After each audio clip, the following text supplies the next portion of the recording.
अस्सलामुअलैकुम। गुस्ल के दरमियान जो हमें चीज़ें चाहिए होंगी उनकी तरतीब मैं आपको बता देती हूँ।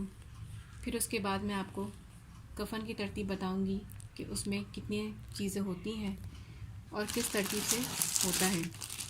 सबसे पहले हमें देखिए, गुस्ल शुरू करने से पहले हमें जो चीज़ें अरेंज करनी है उनमें 3 अदद चादरें जो कि गहरे रंग की होंगी और मज़बूत होंगी। ऐसा ना हो कि आप बिल्कुल पुरानी चादरें दे दें तो मैयत को शिफ्ट करने के दरमियान ऐसा ना हो कि वो फट जाए। तो इस बात का ख़याल रखना है कि चादरों का मज़बूत होना बहुत ज़रूरी है। इसके अलावा 2 अदद तौलिया, जिसमें से एक छोटी तौलिया होगी जिससे हम सर साफ़ करेंगे और एक अदद बड़ी तौलिया जिससे हम जिस्म को साफ़ करेंगे। गुस्ल देने के लिए हमें जो चीज़ें दरकार होती हैं वो हम एक पैक बना के रख देते हैं, क्योंकि हमारे पास इतना टाइम नहीं होता कि हम चीज़ों को अरेंज करें। इसलिए हमारे पास पूरा एक पैक तैयार होता है कफ़न का और गुस्ल के सामान का, जिसमें सबसे पहले एक अदद कॉटन रोल, अगरबत्ती, साबुन या शैम्पू।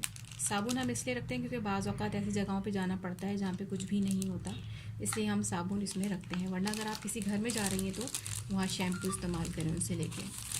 4 अदद दस्ताने,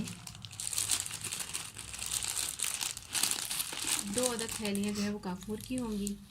एक थैली हम जो है वो जो पानी बनाएंगे नीम गरम, एक थैली हम उसमें डालेंगे और एक थैली को हम बाद में इस्तेमाल करेंगे जब हम कफ़न देंगे, क्योंकि मैयत के हम उन आज़ा पे ये काफूर इस्तेमाल करते हैं जो कि नमाज के दौरान ज़मीन पे लगते हैं, जैसे सजदे की जगह। बेरी के पत्ते, बेरी के पत्ते जो है हम घर जाते ही घर वालों के हवाले कर देते हैं कि इसको उबालने के लिए रख दें। अगर हो सके तो किसी चाय की पतीली, छोटी पतीली में उबालने के लिए रख दें। हम छान के दूसरी बाल्टी में मिक्स करते हैं, क्योंकि हम 2 बाल्टियाँ बनाते हैं नीम गर्म पानी की, जिसमें एक बाल्टी में बेरी का पानी इस्तेमाल किया जाता है यानी कि मिक्स करके, और एक बाल्टी में हम काफूर इस्तेमाल करते हैं। 2 अदद फ़ॉर्म के पीस होते हैं जो कि गुस्ल के दौरान हम मैयत के जिस्म को मलने में इस्तेमाल करते हैं।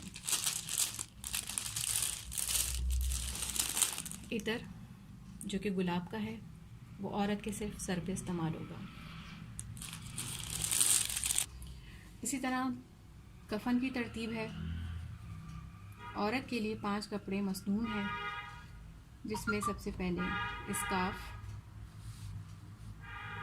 सीना बंद, कुर्ता, इज़ार और लिफाफा।